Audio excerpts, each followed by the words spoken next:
안녕하세요. 김호준의 파파이스 제 125회 시작하겠습니다.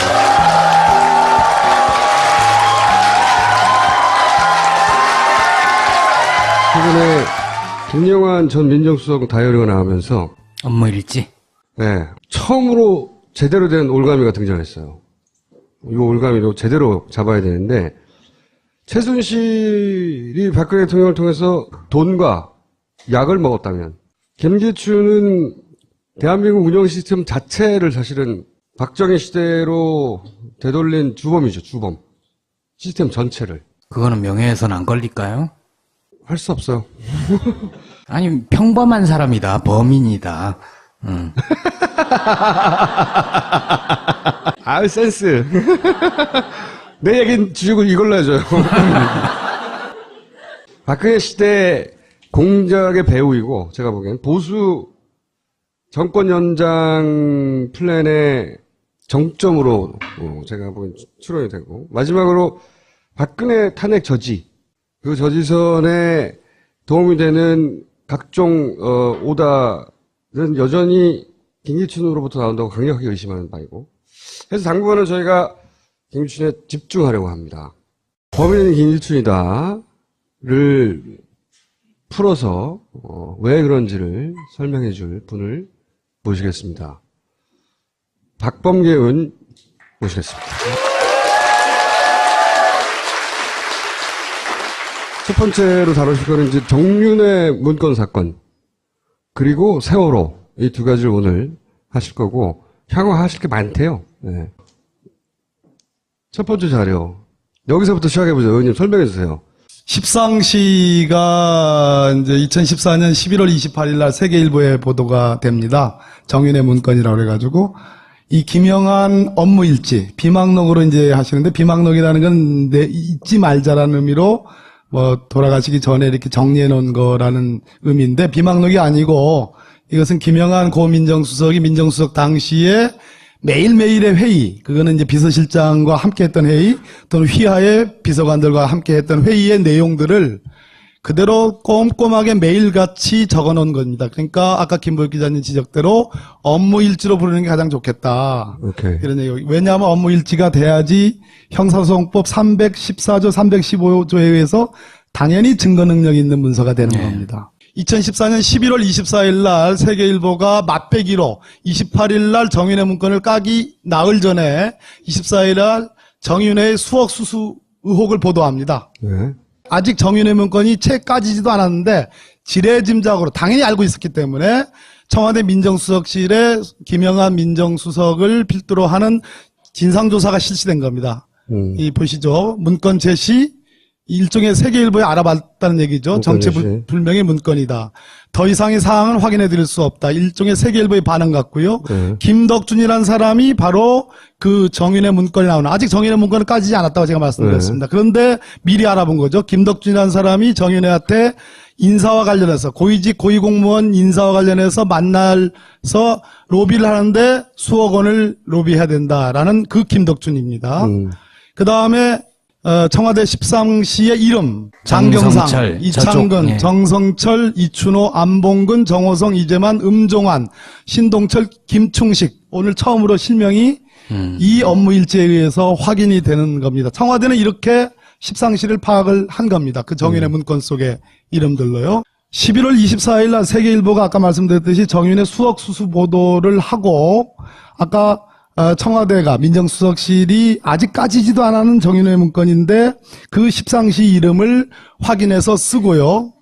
그런데 중요한 것은 11월 24일 이전에는 김기춘 비서실장은 김영한 민정수석을 포함해서 수석들과 매일같이 회의를 해가지고 김영한 수석의 비망록 업무일지에 매일같이 등장을 합니다. 저기 장은 누굽니까? 네, 장은 김기춘 비서실장으로 추정이 됩니다. 이 전체 형태로 봐서는 김기춘 비서실장입니다. 근데 매일같이 11월 23일, 22일, 21일, 20일 매일같이 등장해서 이 비망록에 등장을 하는데, 문제되는 11월 24일 그 정윤회 수억 수수 보도 당일은 쉽니다.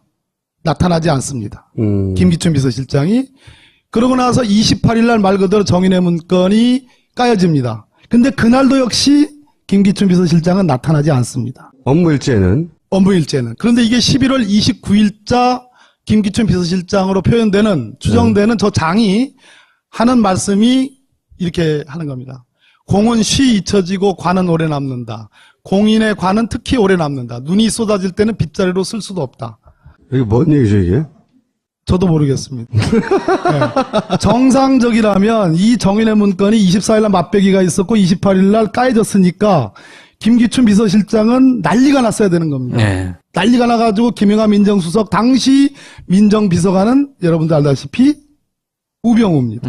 불러가지고 난리를 치고 검찰에 알아봐라, 뭐에 알아봐라, 국정원에 알아봐라, 뭐 그리고 이것은 뭐 가짜니까 뭐 어떻게 하라, 저렇게 하라 난리를 쳐야 되는데 저렇게 선문답 같은 도사 같은 얘기를 하고 있습니다. 정작 24일과 28일은 나타나지가 않고요. 김기춘의 주장은 저런 게 자기 워딩이 아니라 김영환의 주관적인 느낌을 남긴 거다라고 얘기하잖아요. 청문회 와서 그렇게 얘기했죠. 예. 김기춘이 이제 피의자로 와서 그런 말을 하면 판사가 보통 그걸 받아들입니까? 그러니까 이 제가 정도면- 아까 이건 네. 비망록이 아니고 업무일지다. 형사사법 네. 314조 15조에 의해서 당연히 증거 능력 있는 서류다. 설사 김영한 수석이 돌아가셨다 하더라도 더 이상 따져볼 것이 없이 특별히 신빙할 수 있는 상태의 문서다. 증거 채택된다는 얘기네요, 그러면. 그러니까 대통령이 한 말을 적을 때는 대통령령에 한자로 령을 쓰고요. 령. 비서실장인 김기춘 비서실장의 말은 장을 썼고요. 그리고 나머지 것은 김영하 민정수석이 민정수석으로서 저도 뭐 민정비서관을 노무현 대통령이 모시고 한 사람입니다. 민정비서관, 공직기강 비서관, 뭐 법무비서관 등의 비서관 회의에 대해서는 아무런 표시 없이 그냥 자기 의견은 자기 지시사항을 적습니다. 일관되게. 예, 그러한 형식이 아주 일관되게 나와 있기 때문에 이것은 뭐 판사 앞에 가져가면 빼도 박도 못하는 것이다 이런 말씀드립니다. 그리고 자 6일 날 김영하 민정수석은 재직 기간이 길지 않습니다. 나름대로 이 비망록 업무일지를 보면 굉장히 자기 일에 충실했던 것으로 보여집니다. 그렇다고 제가 찬양하거나 칭송하는 건 아닙니다. 이 양반은 TK 출신의 전형적인 보수 검사 출신의 민정수석입니다. 그 이상도 이하도 아닙니다. 다만 인간으로서의 고뇌가 있었다는 측면, 이분이 결국은 위로는 검찰 정말 엘리트 출신의 김기춘 비서실장과 아래로는 진짜 엘리트 출신의 우빙우 민정비서관의 가운데 샌드위치 껴가지고 철저하게 배제당하고 사실상 왕따당하는 속에서 난데없이 국회에서 운영위원회 열 테니까 네가 대신 나가서 얘기해라. 김영한 입장에서 나 아는 것이 없는데 이럴 때는 나가서 몸바지하라고 하니까 돌아버린 겁니다. 그래서 사표를 내고 나와가지고 매일같이 어머님의 증언에 의하면 엄청난 양의 술을 마셔가지고 급성 간암으로 50대 후반에 돌아가신 겁니다. 그런데 이 12월 6일자 토요일 날 김영한 민정수석의 이 업무 일지의 내용 보면 이건 본인의 지시나 생각을 담은 것 같습니다. 여론은 국정 개입의 진실을 밝혀야 한다는 취지라고 분명히 적고 있습니다. 일종의 보수적인 검사 출신의 민정수석으로서 자기 일에 충실하고 박근혜 정권에 철저하게 충성하면서도 한편으로는 정윤회라는 비선 실세 국정농단의 의혹이 밝혀지니까 시중 여론은 국정 개입의 진실을 밝혀야 된다라는 그러한 자기 고뇌를 담은 거 아니냐라는 그런 말씀입니다. 여기는 장이 없네요. 그러니까 장이 없습니다. 이게 이제 본인의 생각을 담은 거다 말하자면. 그렇게 보여집니다. 네. 자 그리고 그 다음 날. 자, 정윤회 문건이 뭐냐 하면 결국은 십상시 이 정윤회를 중심으로 하는 문고리 3인방과 십상시들이 권력을 호가호위하는데 김기춘 비서실장이 임용돼가지고 실장이 된 지가 얼마 안 되는데도 불구하고 2014년 초에 김기춘을 교체해서 잘라버려야 되겠다 이런 내용을 담고 있는 내용입니다. 그러면 당사자인 김기춘 비서실장이 그런 내용을 알게 됐습니다.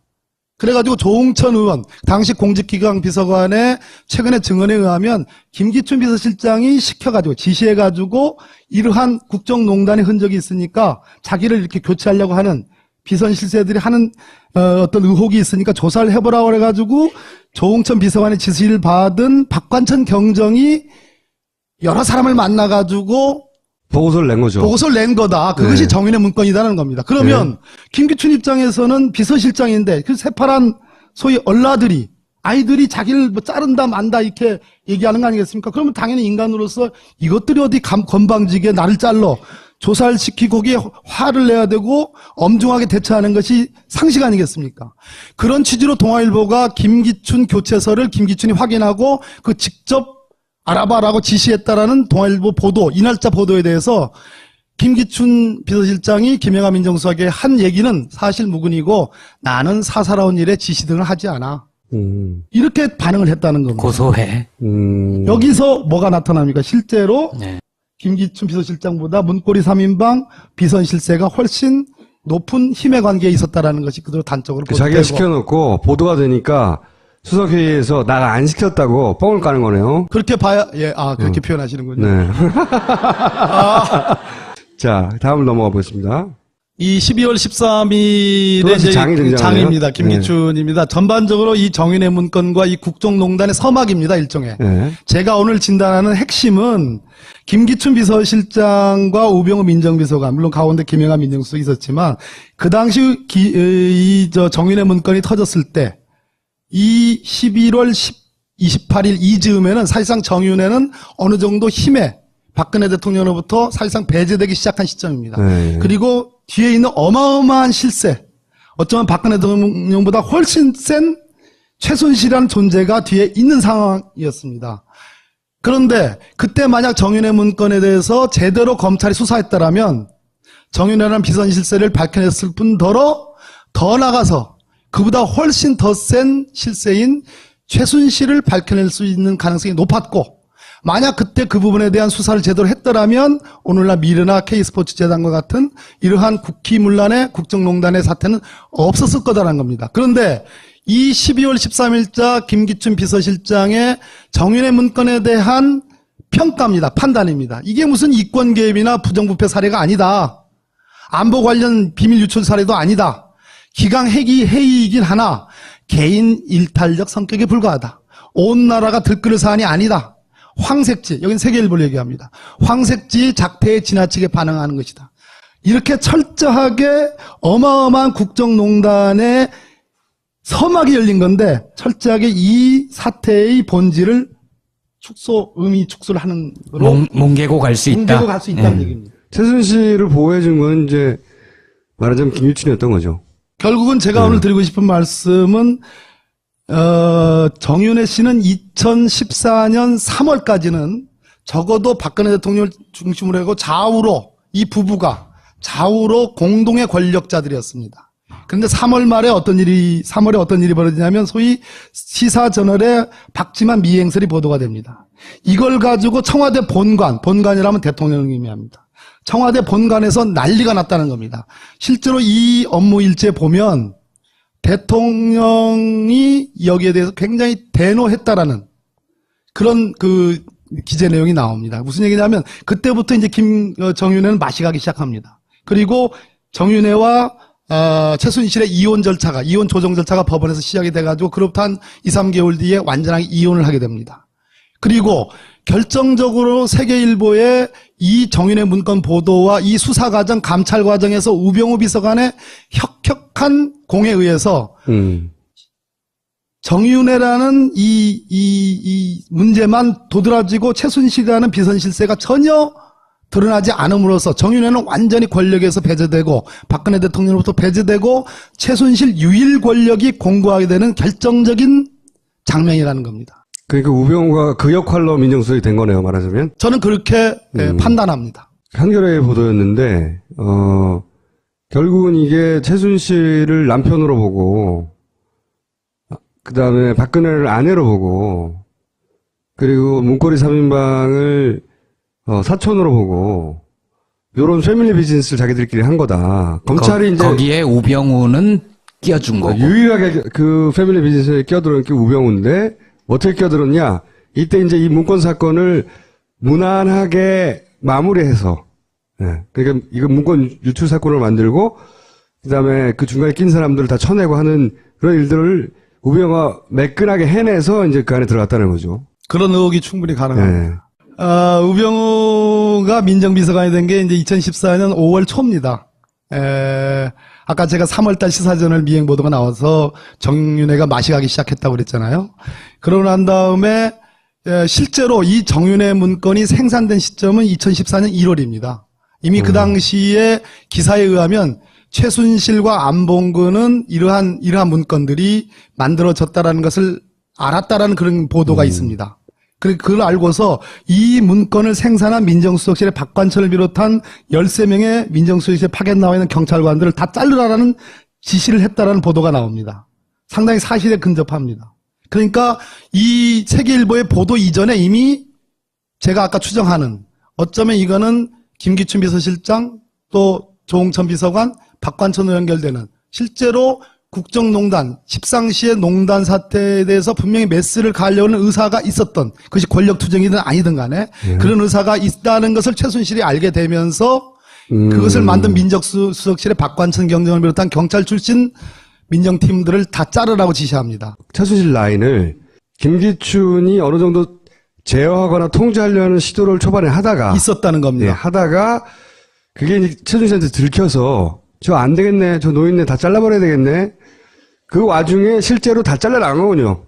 다는 아닌데 박관천 경정이 1차 잘려나가고 그 뒤로 한 5명의 경찰관들이 2014년도에 잘려나가게 됩니다. 그러면서 김기춘은 자기는 살라고 이런 소문담 같은 걸 하면서 언제까지냐? 적어도 세계일보가 2014년 이러한 문건은 여러 차례에 걸쳐서 1년 내내 입수를 하게 됩니다. 약 100여 장에 가까운 청와대 문건들을 세계일보가 4차례에 걸쳐서 입수하는 걸로 저는 알고 있는데요. 최종적으로 아까 2014년 11월 28일 날 정윤회 문건이 보도됩니다. 아마도 그 시점까지는 김기춘 비서실장은 끊임없이 최순실이든 십상시든 이 비선 권력에 대한 견제, 권력투쟁적 측면의 견제를 하여진 것으로 저는 그렇게 판단하고 있습니다. 그러나 최종적으로 가서는 결과적으로 이 문건 유출건을 수사하면서 최순실 권력이 공고화되고 거기에 백기투항하는 거 아니냐. 그런데 그 과정에서 그런 시사저널 보도가 있었고 우병우가 5월 달에 들어갑니다. 그러고 나서 아까 11월 24일과 28일 날 세계일보에 보도가 됐다고 그랬잖아요. 그러면 우병우는 민정비서관으로서 특감반이라고 있습니다. 청와대. 이 민정비서관실에 들어가 있는 특감반이 가장 저도 뭐 민정비서관 2비서관을 했습니다. 근데 청와대에서 민정비서관실에 있는 특감반 거기에 있는 요원들은 수십 명에 해당합니다. 한남동에 사무실 있는. 별도 사무실이 이번에 검찰에서 압수수색을 네. 처음으로 받았던 곳입니다. 네. 이 특감반 요원들은 정말 모든 기관에 검찰을 포함해서 국세청 국정원 포함해서 최고 요원들만 파견되어 있는 것입니다.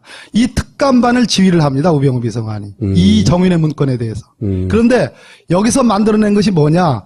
7인회라는 가짜 조직을 만들어냅니다. 민경욱 청와대 대변인이 2014년 12월 11일 날 이러한 문건을 만들고 유출한 데는 7인회라는 조직이 작용을 했다라는 그러한 브리핑을 합니다. 그러니까 조홍천 비서관, 박관천 경정, 다른 행정관 등등 또 언론인도 포함하고요.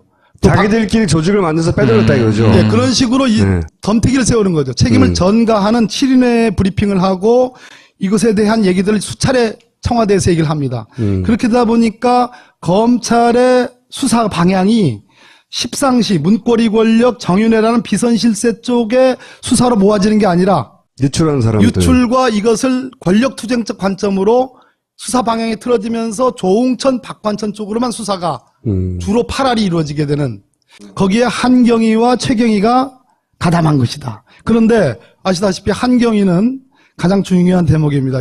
최경희는 돌아가셨으니까요. 최경희의 유서에는 분명하게 청와대 민정비서관실, 당연히 민정비서관은 우병우입니다. 청와대 민정비서관실에 회유가 있었다는 취지의 유서를 남겼죠. 네.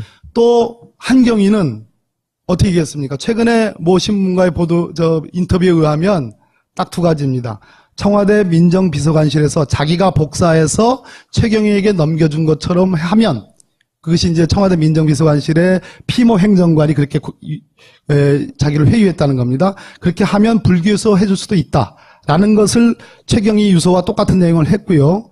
2번째는 중요한 얘기입니다. 자기가 갖고 있던 휴대폰을 검찰의 압수수색을 받았는데 네. 그 휴대폰 내용 중에 최순실이 박근혜 대통령의 사적인 여러 가지 봉사를 하고 있는데 그와 관련해서 최순실이 승마협회를 통해서 갑질을 하고 있다라는 내용의 자료가 자기 휴대폰 자료에 있었다는 겁니다. 그럼 검찰이 그것을 입수를 했습니다. 그 당시에. 근데 놀라운 것은 그러한 내용을 자기를 회유했던 청와대 민정비서관실의 피모 행정관도 그것을 알고 있다더라.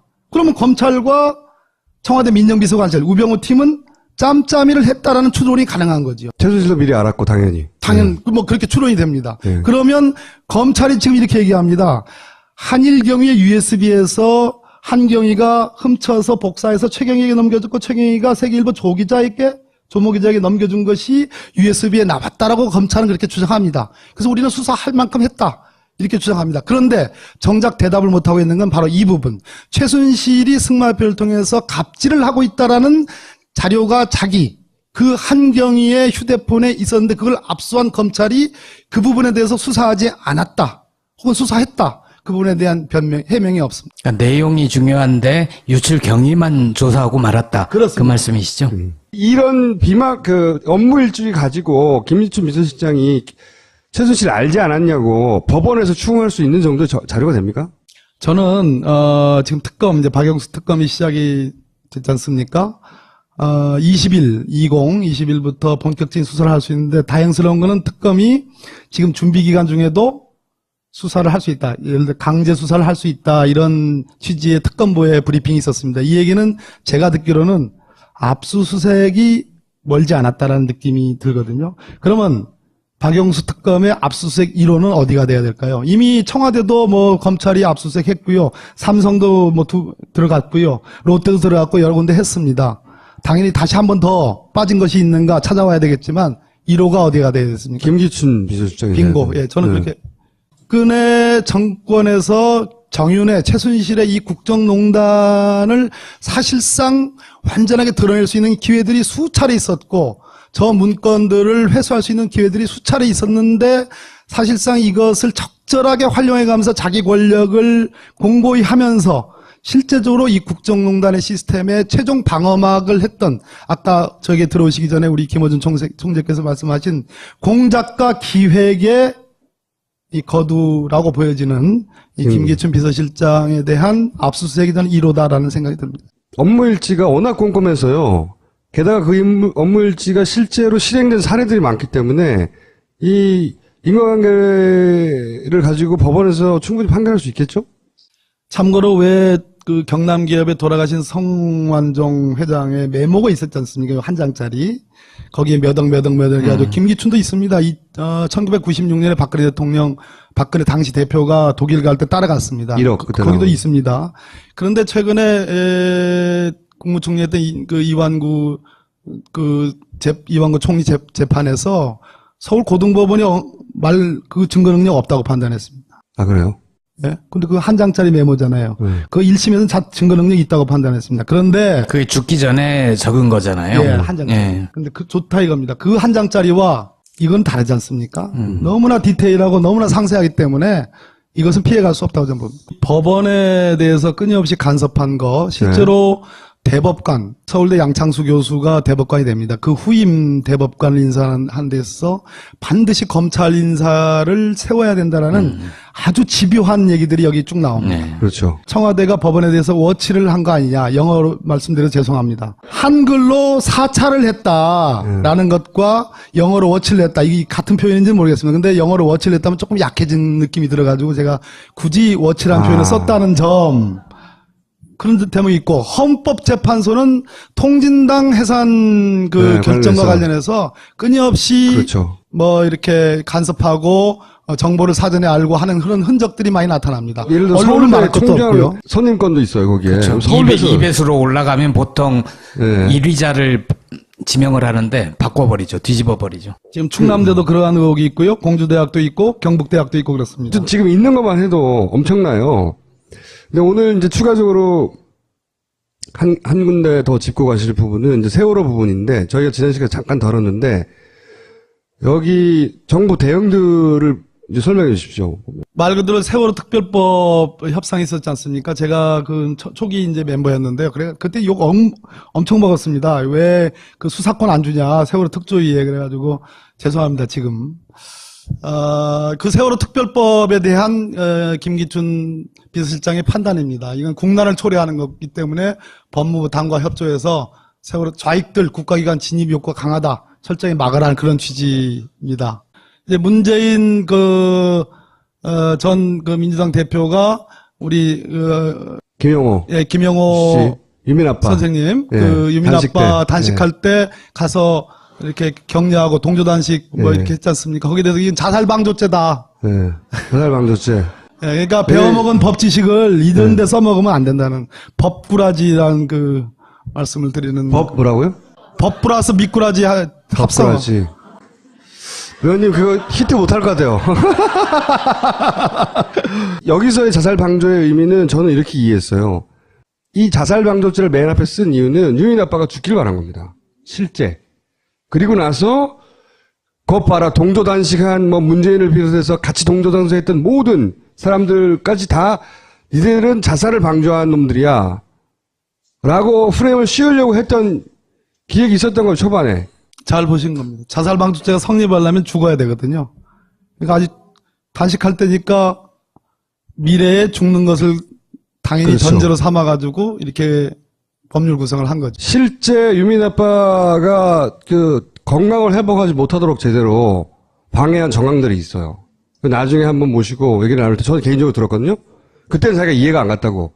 왜 갑자기 나를 병원에서 쫓아내는지 쫓겨났어요. 충분한 기간 동안 회복을 해야 되는데 어느 날 아침에 갑자기 나가라고 그래가지고 그리고 유민 아빠가 이제 자기는 그걸 느껴서 집에 들어가서 자물쇠를 안쪽에 다 달았다고 하더라고요. 왜냐면 자기를 죽일 수도 있다고 느꼈대요. 실제 이 자살 방조죄라는 거를 기획했다는 건 몰랐지만 자기가 그렇게 느껴졌다는 거죠. 네. 내가 나를 죽길 바라는 거구나. 근데 이제 그러다가 그 관심이 유민 아빠로부터 이제 멀어지니까 그 관두가 어린 거죠. 만약에 예를 들어서 교황이 그 한참 뒤에 왔다든가 그러면 그 양반이 살아있지 못할 수도 있어요. 아, 교황 얘기 말씀하시니까 네. 이 업무 일제는 교황이 이제 오셨지 않습니까? 교황 성화가 오해가지고 우리 언론들이 계신 동안 엄청나게 정말 엄청난 반응을 보였잖아요. 그런데 그것도 못마땅했는지 너무 언론이 집중적으로 보도한다라는 그 지적도 있습니다. 관종이네 관종. 이거는 무슨 일입니까? 이게 가장 이제 뭐 최근에 까여진 것 중에 가장 핫한 그 예. 뜨거운 논란을 불러일으켰는데요. 시신이냐 해서는 안 된다. 정부 책임이고 부담이다. 부담이라는 표현이 있잖아요. 이게 진짜 악마적이에요. 특히 세월호 대처하는 걸 보면 김기춘의 그 대처 방식은 야 사람이 어떻게 이럴 수 있지? 근데 제가 오늘 놀란 거는 그 날짜들을 어떻게 다 기억하세요? 저 판사했는데요. 이정열 판사와 제 동기예요. 아주 친한. 그렇구나. 얼른 들어가세요 이제. 감사합니다. 28일 날 정윤회 문건을 까기 나흘 전에 24일 날 정윤회의 수억 수수 의혹을 보도합니다. 네. 아직 정윤회 문건이 채 까지지도 않았는데 지레짐작으로 당연히 알고 있었기 때문에 청와대 민정수석실에 김영한 민정수석을 필두로 하는 진상조사가 실시된 겁니다. 이 보시죠. 문건 제시 일종의 세계일보에 알아봤다는 얘기죠. 문건 제시. 정체불명의 문건이다. 더 이상의 사항은 확인해 드릴 수 없다. 일종의 세계일보의 반응 같고요. 네. 김덕준이라는 사람이 바로 그 정윤의 문건이 나오는 아직 정윤의 문건은 까지지 않았다고 제가 말씀드렸습니다. 그런데 미리 알아본 거죠. 김덕준이라는 사람이 정윤회한테 인사와 관련해서 고위직 고위공무원 인사와 관련해서 만나서 로비를 하는데 수억 원을 로비해야 된다라는 그 김덕준입니다. 그 다음에 청와대 십상시의 이름 장경상, 정성철, 이창근, 저쪽, 예. 정성철, 이춘호, 안봉근, 정호성, 이재만, 음종환, 신동철, 김충식 오늘 처음으로 실명이 이 업무 일지에 의해서 확인이 되는 겁니다. 청와대는 이렇게 십상시를 파악을 한 겁니다. 그 정윤의 문건 속의 이름들로요. 11월 24일 날 세계일보가 아까 말씀드렸듯이 정윤의 수억 수수 보도를 하고 아까 청와대가 민정수석실이 아직 까지지도 않은 정윤회 문건인데 그 십상시 이름 민정비서관은 여러분들 알다시피 우병우입니다. 불러가지고 난리를 치고 검찰에 알아봐라 뭐에 알아봐라 국정원에 알아봐라 뭐 그리고 이것은 뭐 가짜니까 뭐 어떻게 하라 저렇게 하라 난리를 쳐야 되는데 저렇게 선문답 같은 도사 같은 얘기를 하고 있습니다. 정작 24일과 28일은 나타나지가 않고요. 김기춘의 주장은 저런 게 자기 워딩이 아니라 김영환의 주관적인 느낌을 남긴 거다라고 얘기하잖아요. 청문회 와서 그렇게 얘기했죠. 예. 김기춘이 이제 피의자로 와서 그런 말을 하면 판사가 보통 그걸 받아들입니까? 그러니까 이 제가 정도면- 아까 이건 네. 비망록이 아니고 업무일지다. 형사사법 네. 314조 15조에 의해서 당연히 증거 능력 있는 서류다. 설사 김영한 수석이 돌아가셨다 하더라도 더 이상 따져볼 것이 없이 특별히 신빙할 수 있는 상태의 문서다. 증거 채택된다는 얘기네요, 그러면. 그러니까 대통령이 한 말을 적을 때는 대통령령에 한자로 령을 쓰고요. 령. 비서실장인 김기춘 비서실장의 말은 장을 썼고요. 그리고 나머지 것은 김영한 민정수석이 민정수석으로서 저도 뭐 민정비서관을 노무현 대통령이 모시고 한 사람입니다. 민정비서관, 공직기강비서관, 뭐 법무비서관 등의 비서관 회의에 대해서는 아무런 표시 없이 그냥 자기 의견은 자기 지시사항을 적습니다. 일관되게. 예, 그러한 형식이 아주 일관되게 나와 있기 때문에 이것은 뭐 판사 앞에 가져가면 빼도 박도 못하는 것이다. 안녕하세요. 김호준의 파파이스 제 125회 시작하겠습니다.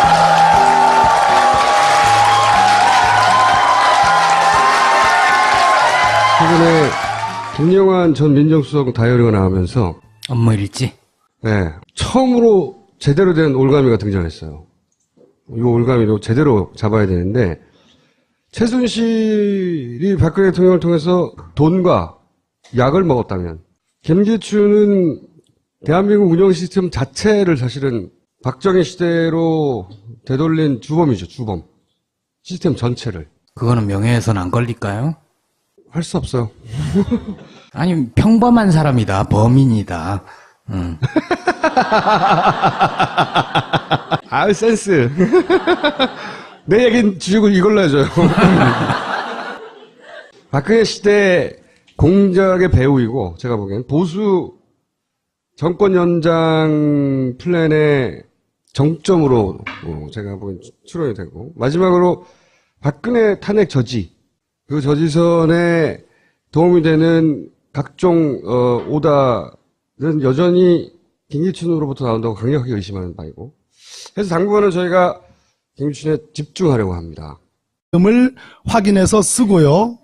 그런데 중요한 것은 11월 24일 이전에는 김기춘 비서실장은 김영한 민정수석을 포함해서 수석들과 매일같이 회의를 해가지고 김영한 수석의 비망 업무일지에 매일같이 등장을 합니다. 저기 장은 누굽니까? 네, 장은 김기춘 비서실장으로 추정이 됩니다. 이 전체 형태로 봐서는 김기춘 비서실장입니다. 근데 매일같이 11월 23일, 22일, 21일, 20일 매일같이 등장해서 이 비망록에 등장을 하는데 문제되는 11월 24일 그 정윤의 수억 수수 보도 당일은 쉽니다.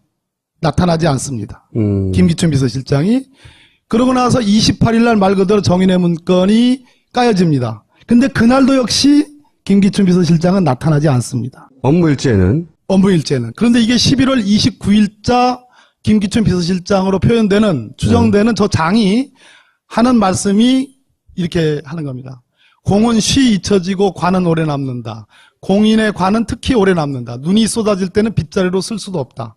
이게 뭔 얘기죠, 이게? 저도 모르겠습니다. 네. 정상적이라면 이 정인의 문건이 24일날 맞배기가 있었고 28일날 까여졌으니까 김기춘 비서실장은 난리가 났어야 되는 겁니다. 네. 난리가 나가지고 김영한 민정수석 당시 범인은 김기춘이다를 풀어서 왜 그런지를 설명해 줄 분을 모시겠습니다. 박범계 의원 모시겠습니다. 첫 번째로 다루실 거는 이제 정윤의 문건 사건, 그리고 세월호, 이 두 가지를 오늘 하실 거고, 향후 하실 게 많대요. 네. 첫 번째 자료. 여기서부터 시작해보죠. 의원님 설명해 주세요. 십상시가 이제 2014년 11월 28일 날 세계일보에 보도가 됩니다. 정윤의 문건이라고 그래가지고 이 김영한 업무일지 비망록으로 이제 하시는데, 비망록이라는 건 잊지 말자라는 의미로 뭐 돌아가시기 전에 이렇게 정리해 놓은 거라는 의미인데, 비망록이 아니고 이것은 김영한 고 민정수석이 민정수석 당시에 매일매일의 회의, 그거는 이제 비서실장과 함께 했던 회의 또는 휘하의 비서관들과 함께 했던 회의의 내용들을 그대로 꼼꼼하게 매일같이 적어 놓은 겁니다. 그러니까 아까 김보혁 기자님 지적대로 업무일지로 부르는 게 가장 좋겠다. 오케이. 이런 얘기. 왜냐하면 업무일지가 돼야지 형사소송법 314조, 315조에 의해서 당연히 증거 능력이 있는 문서가 되는 겁니다. 2014년 11월 24일 날 세계일보가 맛배기로 꼼꼼하게 매일같이 적어놓은 겁니다. 그러니까 아까 김보혁 기자님 지적대로 업무일지로 부르는 게 가장 좋겠다. 오케이. 이런 얘기. 왜냐하면 업무일지가 돼야지 형사소송법 314조, 315조에 의해서 당연히 증거 능력이 있는 문서가 되는 겁니다. 2014년 11월 24일 날 세계일보가 맛배기로 28일 날 정윤회 문건을 까기 나흘 전에 24일 날 정윤회의 수억 수수 의혹을 보도합니다. 네. 아직 정윤회 문건이 채 까지지도 않았는데 지레짐작으로 당연히 알고 있었기 때문에 청와대 민정수석실에 김영한 민정수석을 필두로 하는 진상조사가 실시된 겁니다. 이 보시죠. 문건 제시 일종의 세계일보에 알아봤다는 얘기죠. 정체불명의 문건이다. 더 이상의 사항은 확인해 드릴 수 없다. 일종의 세계일보의 반응 같고요. 김덕준이라는 사람이 바로 그 정윤회 문건이 나오는, 아직 정윤회 문건은 까지지 않았다고 제가 말씀드렸습니다. 그런데 미리 알아본 거죠. 김덕준이라는 사람이 정윤회한테 인사와 관련해서 고위직 고위공무원 인사와 관련해서 만나서 로비를 하는데 수억 원을 로비해야 된다라는 그 김덕준입니다. 그 다음에 청와대 13시의 이름 장경상, 정성철, 이창근, 저쪽, 예. 정성철, 이춘호, 안봉근, 정호성, 이재만, 음종환, 신동철, 김충식 오늘 처음으로 실명이 이 업무일지에 의해서 확인이 되는 겁니다. 청와대는 이렇게 13시를 파악을 한 겁니다. 그 정윤회 문건 속의 이름들로요. 11월 24일 날 세계일보가 아까 말씀드렸듯이 정윤회 수억 수수 보도를 하고 아까 청와대가 민정수석실이 아직 까지지도 않은 정윤회 문건인데 그 13시 이름을 확인해서 쓰고요. 그런데 중요한 것은 11월 24일 이전에는 김기춘 비서실장은 김영한 민정수석을 포함해서 수석들과 매일같이 회의를 해가지고 김영한 수석의 비망 업무일지에 매일같이 등장을 합니다. 저기 장은 누굽니까? 네, 장은 김기춘 비서실장으로 추정이 됩니다. 이 전체 형태로 봐서는 김기춘 비서실장입니다. 근데 매일같이 11월 23일, 22일, 21일, 20일 매일같이 등장해서 이 비망록에 등장을 하는데 문제되는 11월 24일 그 정윤회 수억 수수 보도 당일은 쉽니다. 나타나지 않습니다. 김기춘 비서실장이. 그러고 나서 28일 날 말 그대로로서 이것들이 어디 건방지게 나를 잘러 조사를 시키고 거기에 화를 내야 되고 엄중하게 대처하는 것이 상식 아니겠습니까? 그런 취지로 동아일보가 김기춘 교체서를 김기춘이 확인하고 그 직접 알아봐라고 지시했다라는 동아일보 보도, 이 날짜 보도에 대해서 김기춘 비서실장이 김영한 민정수석에 한 얘기는 사실 무근이고 나는 사사로운 일에 지시 등을 하지 않아. 이렇게 반응을 했다는 겁니다. 고소해. 여기서 뭐가 나타납니까? 실제로 네. 김기춘 비서실장보다 문고리 3인방 비선실세가 훨씬 높은 힘의 관계에 있었다라는 것이 그대로 단적으로 자기가 보도되고. 시켜놓고 보도가 되니까 수석회의에서 나가 안 시켰다고 뻥을 까는 거네요. 그렇게 봐야, 예, 그렇게 표현하시는군요. 네. 자, 다음을 넘어가 보겠습니다. 이 12월 또 13일에 다시 장이 등장하네요. 장입니다. 김기춘입니다. 전반적으로 이 정윤회 문건과 이 국정농단의 서막입니다. 일종의. 네. 제가 제가 오늘 진단하는 핵심은 김기춘 비서실장과 우병우 민정비서관, 물론 가운데 김영한 민정수석이 있었지만 그 당시 정윤회 문건이 터졌을 때 이 11월 28일 이즈음에는 사실상 정윤회는 어느 정도 힘에 박근혜 대통령으로부터 사실상 배제되기 시작한 시점입니다. 네. 그리고 뒤에 있는 어마어마한 실세, 어쩌면 박근혜 대통령보다 훨씬 센 최순실이라는 존재가 뒤에 있는 상황이었습니다. 그런데 그때 만약 정윤회 문건에 대해서 제대로 검찰이 수사했다라면 정윤회라는 비선 실세를 밝혀냈을 뿐더러 더 나가서 그보다 훨씬 더 센 실세인 최순실을 밝혀낼 수 있는 가능성이 높았고 만약 그때 그 부분에 대한 수사를 제대로 했더라면 오늘날 미르나 K스포츠재단과 같은 이러한 국기문란의 국정농단의 사태는 없었을 거다라는 겁니다. 그런데 이 12월 13일자 김기춘 비서실장의 정윤회 문건에 대한 평가입니다. 판단입니다. 이게 무슨 이권 개입이나 부정부패 사례가 아니다. 안보 관련 비밀 유출 사례도 아니다. 기강 회의이긴 하나 개인 일탈적 성격에 불과하다. 온 나라가 들끓을 사안이 아니다. 황색지, 여긴 세계일보를 얘기합니다. 황색지 작태에 지나치게 반응하는 것이다. 이렇게 철저하게 어마어마한 국정농단의 서막이 열린 건데 철저하게 인간으로서의 고뇌가 있었다는 측면. 이분이 결국은 위로는 검찰 정말 엘리트 출신의 김기춘 비서실장과 아래로는 진짜 엘리트 출신의 우빙우 민정비서관의 가운데 샌드위치 껴가지고 철저하게 배제당하고 사실상 왕따당하는 속에서 난데없이 국회에서 운영위원회 열 테니까 네가 대신 나가서 얘기해라. 김영한 입장에서 나 아는 것이 없는데 이럴 때는 나가서 몸바지하라고 하니까 돌아버린 겁니다. 그래서 사표를 내고 나와가지고 매일같이 어머님의 증언에 의하면 엄청난 양의 술을 마셔가지고 급성 간암으로 50대 후반에 돌아가신 겁니다. 그런데 이 12월 6일자 토요일 날 김영한 민정수석의 이 업무 일지의 내용 보면 이건 본인의 지시나 생각을 담은 것 같습니다. 여론은 국정 개입의 진실을 밝혀야 한다는 취지라고 분명히 적고 있습니다. 일종의 보수적인 검사 출신의 민정수석으로서 자기 일에 충실하고 박근혜 정권에 철저하게 충성하면서도 한편으로는 정윤회라는 비선 실세 국정농단의 의혹이 밝혀지니까 시중 여론은 국정 개입의 진실을 밝혀야 된다라는 그러한 자기 고뇌를 담은 거 아니냐라는 그런 말씀입니다. 여기는 장이 없네요. 그러니까 장이 없습니다. 이게 이제 본인의 생각을 담은 거다 말하자면. 그렇게 보여집니다. 네. 자, 그리고 그 다음 날. 자, 정윤회 문건이 뭐냐 하면 결국은 십상시 이 정윤회를 중심으로 하는 문고리 3인방과 십상시들이 권력을 호가호위하는데 김기춘 비서실장이 임용돼가지고 실장이 된 지가 얼마 안 되는데도 불구하고 2014년 초에 김기춘을 교체해서 잘라버려야 되겠다 이런 내용을 담고 있는 내용입니다. 그러면 당사자인 김기춘 비서실장이 그런 내용을 알게 됐습니다.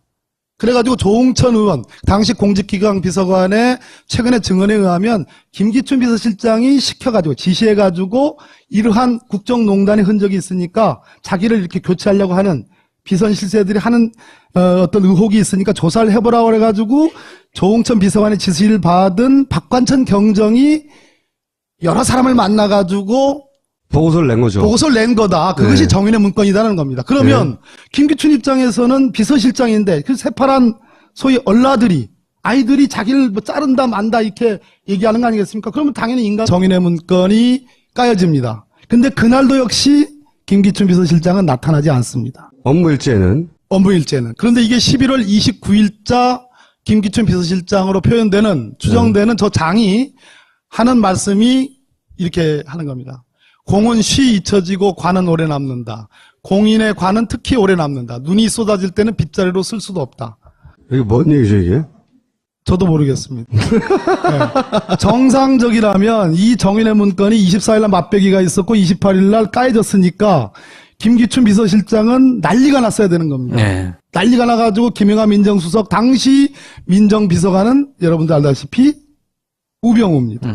불러가지고 난리를 치고 검찰에 알아봐라, 뭐에 알아봐라, 국정원에 알아봐라, 뭐 그리고 이것은 뭐 가짜니까 뭐 어떻게 하라, 저렇게 하라 난리를 쳐야 되는데 저렇게 선문답 같은 도사 같은 얘기를 하고 있습니다. 정작 24일과 28일은 나타나지가 않고요. 김기춘의 주장은 저런 게 자기 워딩이 아니라 김영환의 주관적인 느낌을 남긴 거다라고 얘기하잖아요. 청문회 와서 그렇게 얘기했죠. 예. 김기춘이 이제 피의자로 와서 그런 말을 하면 판사가 보통 그걸 받아들입니까?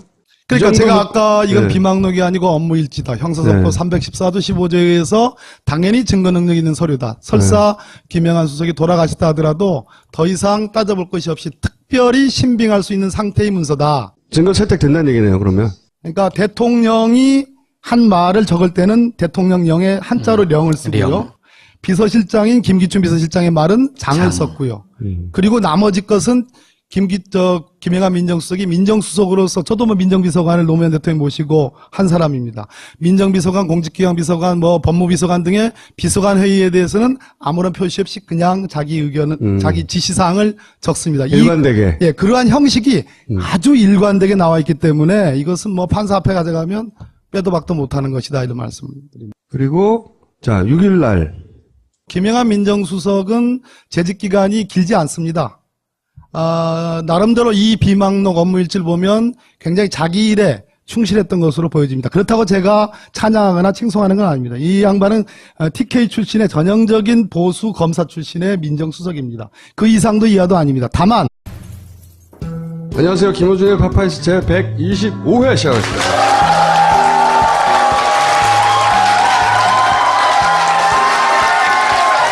최근에 김영환 전 민정수석 다이어리가 나오면서 업무일지. 네, 처음으로 제대로 된 올가미가 등장했어요.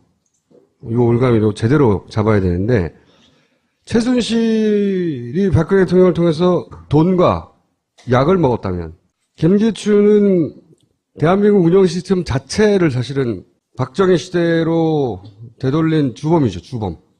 시스템 전체를. 그거는 명예훼손 안 걸릴까요? 할 수 없어요.